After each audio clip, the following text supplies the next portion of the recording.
Hello, everyone. Welcome back to the Plains on the Prairie podcast. I'm Max. I'm Sam. And we are coming to you with kind of an update episode. I know it's been, 2-3 months since our... 3 months. Yeah, it's been busy around our neck of the woods, unfortunately. But just wanted to give you guys a little update and kind of fill you in on some cool stuff that we've been seeing this start of the year. Sam, let's start with you. What have you been up to? Have you been traveling much? Any air museums or kebabs? Yeah, it's been quite busy. It started picking up here actually in February, and then kind of got the ball rolling. I'm doing a new job now. I fly for a charter company, flying Cessna Citations. Yet to go out on a trip yet. I'm on standby right now. But but before that, so I got hired in February. And then just was flying around here and not doing much. We were doing some, air museum stuff like the model nights and things like that.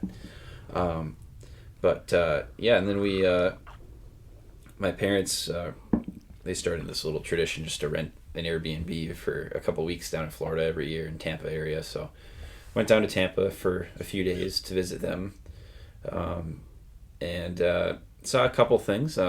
Right at the St. Petersburg Airport, Allegiant flies direct into there. They had Grumman Albatross. Oh, cool. Got a little picture of that. It couldn't get close enough, unfortunately.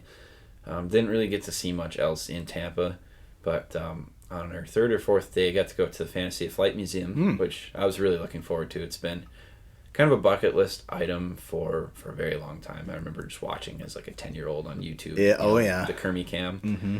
So that was pretty fun to go to. It's unfortunately it's still kind of small. Yeah, it's about the size. The building's maybe the size of the Fargo Air Museum, like 1 or 2. Really, 1.5 Fargo Air Museum buildings. Like, so not even quite. Like, we're a bigger museum here. Interesting. Volume wise or like space wise. Yeah, but they really packed it in. So it was a pretty good collection.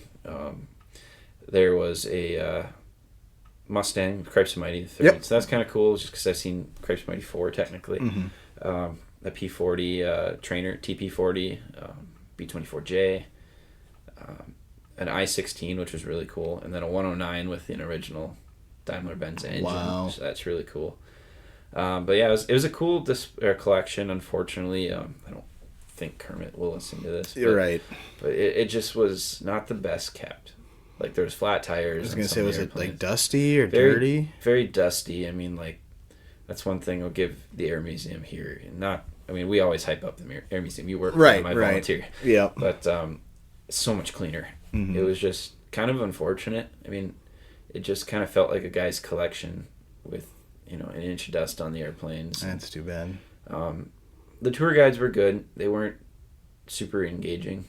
Like, they did their rounds tours, but then they wouldn't go up and talk to anybody. Yeah. And that was a little, I was kind of hoping to, I'd go and I went and chat with a guy, but he didn't seem too interested. And it was kind of unfortunate. And with the museum light, I think he calls it, that's what the building is now. It's just kind of, you're missing out on a lot. There's so much more that he has in his collection. Restoration. He's got that like Sikorsky flying boat he takes out and flies.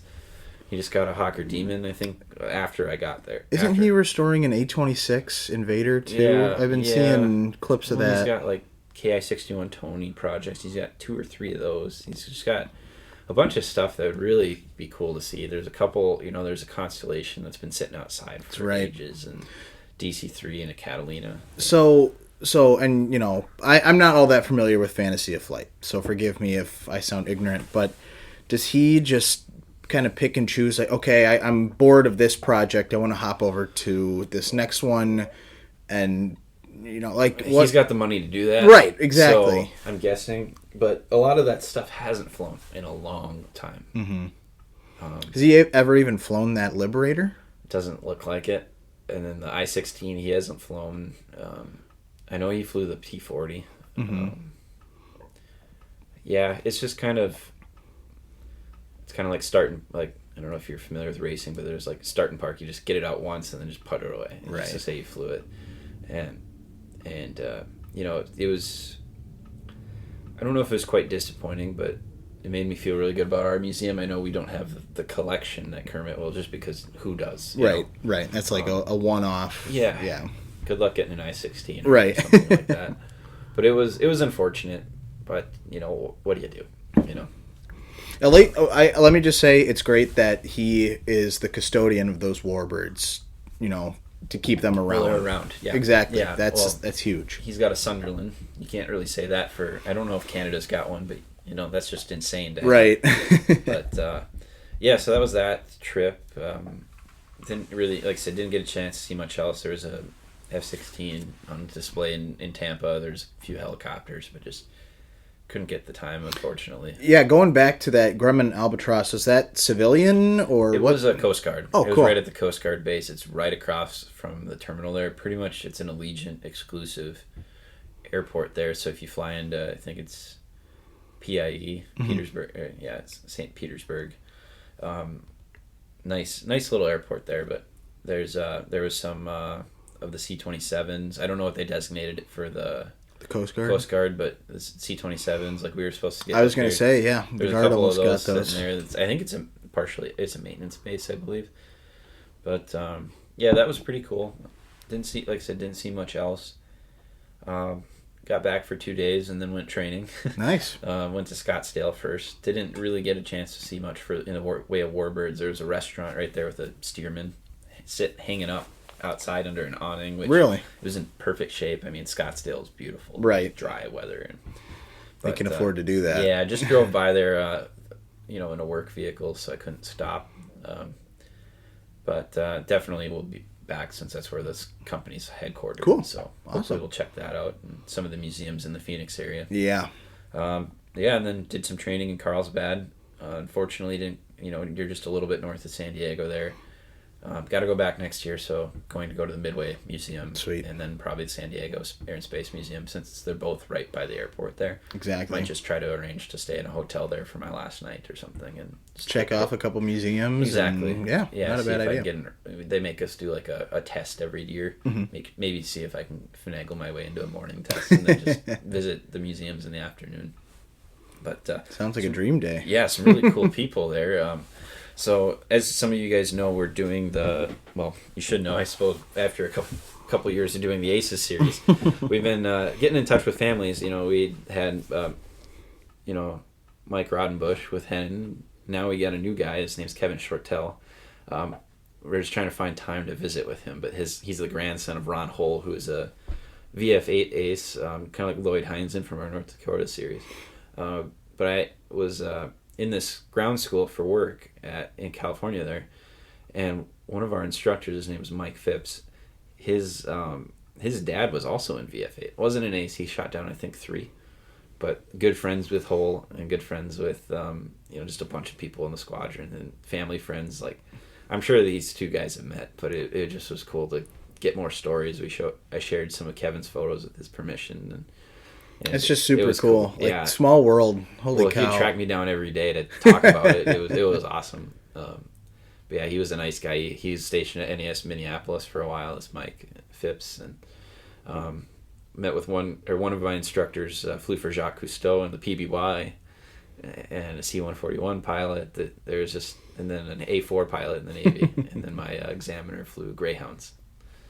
It was like, that's awesome. It was all retired cool. guys, but the only problem I had with the school is we'd get so distracted. It was our own fault, but both of us would get so distracted talking about something and wouldn't get our actual work done. Yep.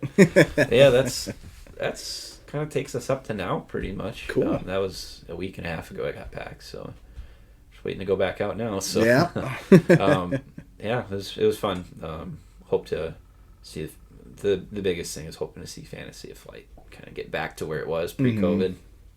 It's been 5 years, so hopefully soon. Right. Hopefully. They're talking about expansion. Really? They're talking about building on the current museum, which is weird because they have those two, those big brown buildings they have in the videos. Yeah, they're massive. Yeah. They're like the size of our Group 6 hangars here. Mm-hmm. But like 200 by 200 hangars, pretty much. And they want to add on to the small ones that are about the size of this main hangar. Holy moly! That's crazy that this is considered a small one up there, because these are. I consider this to be a pretty big. This is space. A big hangar. It's the biggest, other than the Jet Center, and even that they're narrower. But this is probably the biggest hangar in the eastern part of North Dakota. Oh, yeah. I mean, probably other than Grand Forks, I guess. Public hangar. Right. Say. Yeah. So, Yeah. Good point. yeah. How about you? Yeah, let's see. March came down to the Twin Cities for my girlfriend's clinicals that she had down at Hennepin County Medical Center. And I had a Friday off, so what better to do with my time than to drive and visit some old helicopters. Yeah, you've been getting into those lately. Yeah, so just a little bit of background. I finally got access.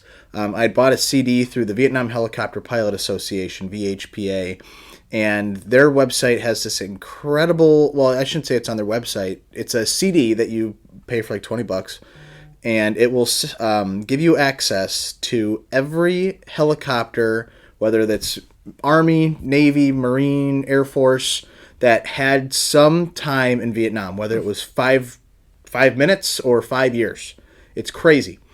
And what I've been doing is, with my free time, I already love doing tail numbers for Phantoms or Voodoos and whatnot.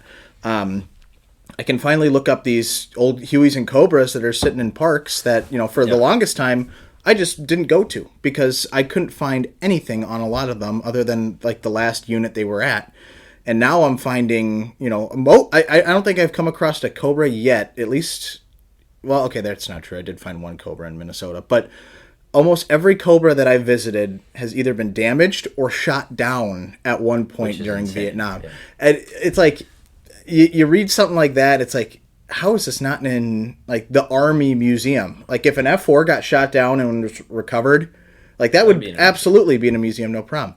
But it was so common with these Hueys and Cobras that it was just like, yeah, here. Well, I remember Breckenridge, and we were both, that was 5 years ago when we made that video. Yeah. It's like, that's insane how it's just made it out to begin with. Exactly. And then you had one that there were some casualties in? Yeah, so I did find one. Once we expand down to Arkansas, of course, we'll cover this one in greater detail. But I found a Cobra that is on display at a VFW and is painted up like it was back in, I think, 1969.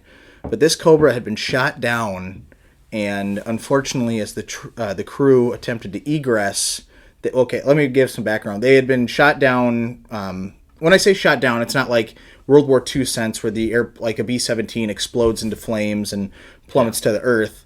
Most of the time, when a Cobra or Huey was shot down, they meant a forced landing. Yeah. Like, so the tail rotor had been damaged, the main rotor, a crewman had been injured, or one thing that I've really noticed is like fuel lines cut or something like so that. It's kind of a loosely used term. Right. Yeah, it's not like it will say like lost to theater if it was like completely shot out of the sky. Written and obviously that, exactly. But this Cobra had been brought down by, enemy anti-aircraft fire to the tail rotor over a rubber plantation in South Vietnam. And unfortunately, as the crew attempted to egress, they were ambushed by, NVA or VC, and they were killed in the cockpit. And due to the real rules of the war at the time, which just makes your blood boil when you hear this, but the Army or the government, both United States and South Vietnam, was reluctant to recover the helicopter because it was in the middle of a rubber plantation, and they didn't want to destroy the rubber. Oh. So that helicopter and the bodies of the two crewmen were there for 3 months before they could finally recover it, and they eventually did.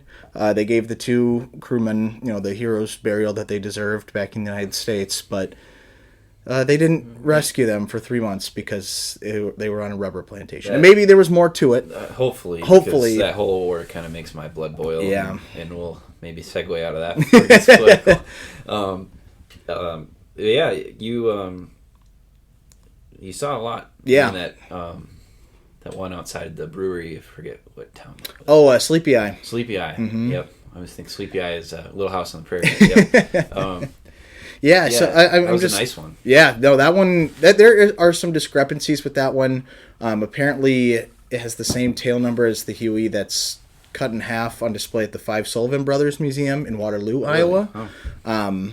How much of that is true, I don't know. Maybe they just took the same serial number, but luckily my grandparents live in Waterloo, so I'll be able to go down and fact check that. So, what's your opinion? So, I remember you posted on Facebook about that one in Sleepy Eye, I believe, right? Mm-hmm. Was it?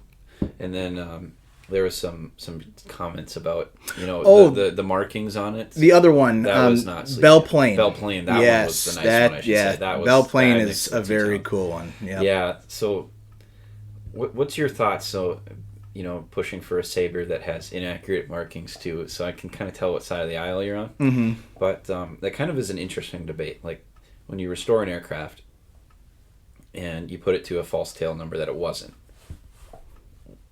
I don't know. I don't think it's a big deal because I think you're just bringing back part of history. Right. And as long as for us, we're kind of purists. We like to tell the story of the actual. Exactly. This airframe is so and so serial number versus we're representing this serial number.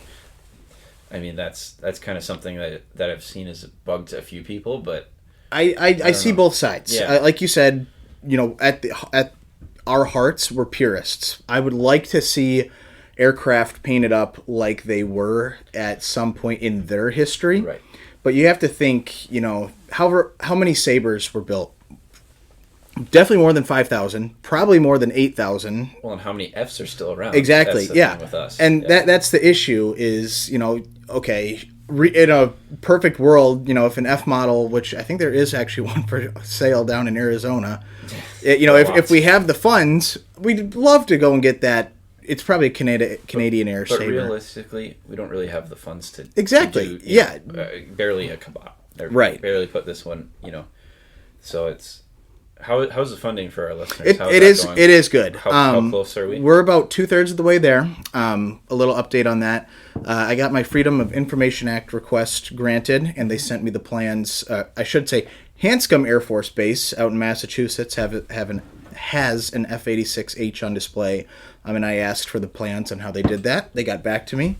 It looks good. I sent that off to the firm that the Air Museum has hired to do the design and building, and they love it. It's like, oh yeah, we can do this. So we're moving on to the next stage. Hopefully here within the next month or two, we can actually start breaking ground. That would be super exciting. But yeah, we're just waiting on a few more design things. Our how it's displayed is going to differ a little bit from Hanscom, whereas theirs is kind of pitched at a slight it'll be flying away from the museum, whereas at Hanscom it would look like it's flying almost back into the museum, which we want to change a little bit, but the design change shouldn't be all that drastic. It'll have a little bit of a bank so you can see one side. Yep, exactly. Coming down 19th, you'll be able to see the bright red, colorful markings and all that stuff. It keeps me up at night sometimes thinking about this. Yep, excited, worried, you name it. Well, yeah, and hopefully we can, with the loan program as the museum progresses and shows, okay, we can do something with something that should be in not should, but, the Air Force deems should be in a scrap heap. Right. It's a big undertaking, but you never know. Maybe it could spark a Cobra coming here or something. That I will say, and this is off the record, obviously, at the Air Museum, but my next goal is to get a full Huey or a full Cobra. Yeah, and hopefully we have some good news with that down the road, but we've got some other stuff in the works that we can't share yet. But. But yeah, no, I also, going back to the helicopter trip, I was very graciously allowed to visit the St. Cloud Army Reserve or Army National Guard Aviation Support Facility. Let me just say that hiding, you've probably been to St. Cloud before. When you get out to the airport, it's kind of the boonies, it feels like. It's really pretty country, but there's an afterthought, that airport. Yes. Having flown there. But I was very graciously allowed to visit through the Air Museum, and sitting outside, they have, the usual, they have a Huey, they have a Cobra, but I remember looking into this about a year and a half ago, and they have a Chinook. And it's the only one that's on display in the entire state.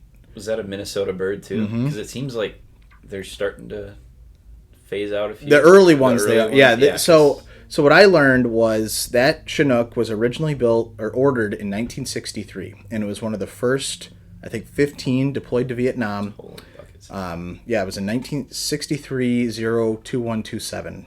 Why I remember that, I don't know. But What did you eat for breakfast this morning? I didn't eat breakfast. Oh, you didn't remember. I am having a bowl or having a thing of coffee.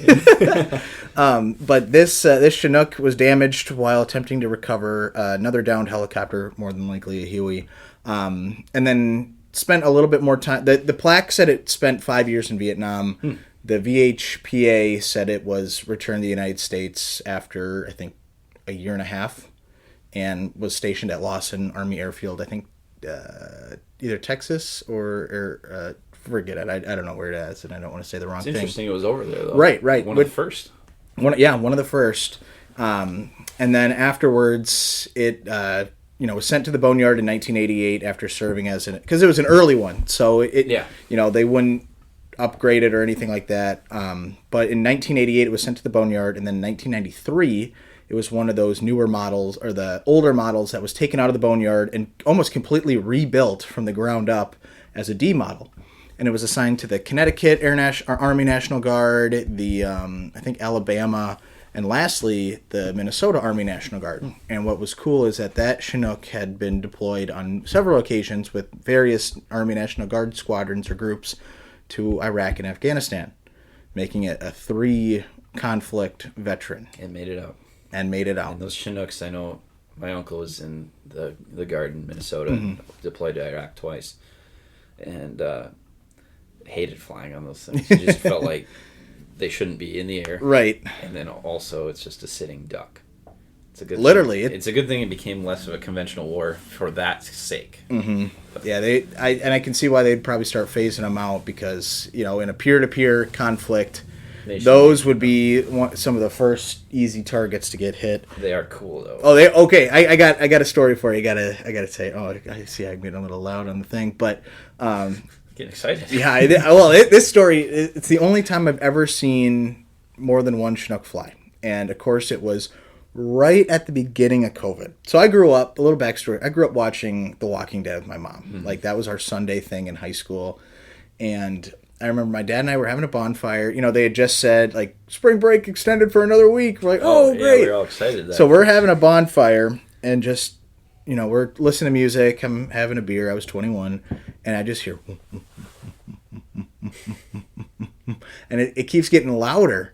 And I'm like, that, because, I live near Flying Cloud Airport, and they have a helipad for the Guards, Blackhawks, and they used to have mosquito sprayers out of there, but I don't know if they base them there anymore. But it was louder than that. And I'm like, this is not normal. And all of a sudden, over our house, in formation, are 2 Chinooks. And it gives me goosebumps thinking about it right now. And, normally I would have been like, that is awesome.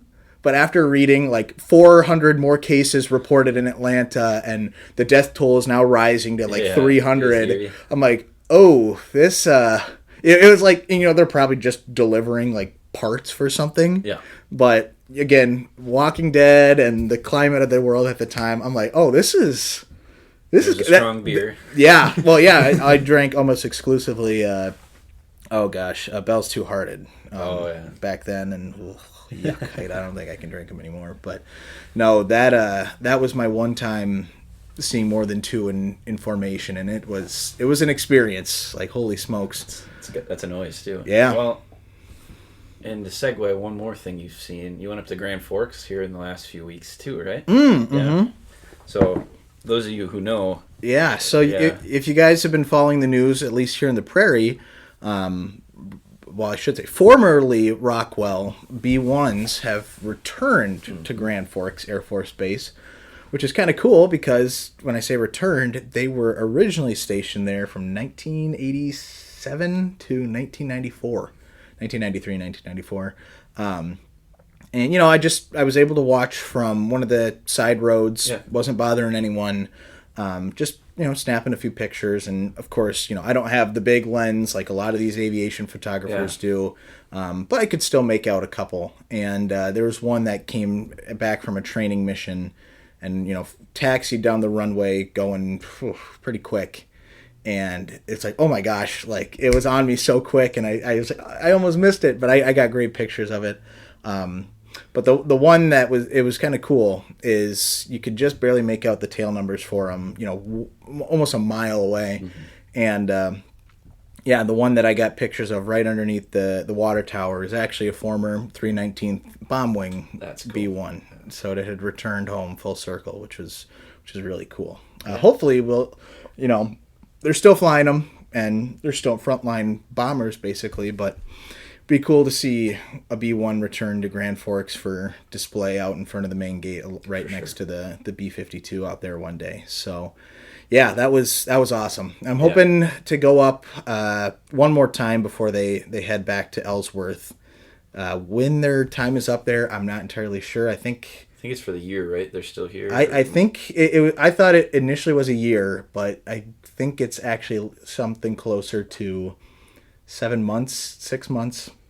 And they started landing in December, so we still have a couple more months. But yeah, I'd love to check them out, a little bit more detail and we need to get up there finish up the videos up there. Yep. I've been saying that for a couple of years now, but I think we still have the KC, the A26, and I think that's it. Cause we got we did B-52, did the Chickasaw. Oh, the Huey. Yep, do the Huey. Missile or Huey. Yeah, and I know someone that we could actually. He was the crew chief for that Huey. Really? So we could get him on the episode. Yeah. John, if you're listening to this, that means you. Oh, John Winter? Yep. Yeah, we'll get him. He would love to do it. Yeah. But other than that, I'm just trying to think. Drove down to Albert Lea with a mutual friend of ours. Nice, yeah. Didn't have time to stop at that T-33, but I would love to cover that one someday. Yeah, and you guys drove by Owatonna too. Yep, the T-38 display, which is hit down there. Yeah. Incredible. Oh my gosh. Once it needs a little. It does. It polish, needs some TLC for cool. sure. I mean, but besides the point. But yeah, that's really all I got. Yeah. We got a lot in store for you guys. We got Vietnam Week coming up here at the museum, and then we, there's a few, events we both kind of have on our docket, I suppose, here coming up. But we'll definitely share those with you as we go forward. So, absolutely. Yeah. Thanks for tuning in, guys, and hope to get an Ace video or Ace episode out to you guys next week or the week following. So. Absolutely. Take care, guys. All right. See ya.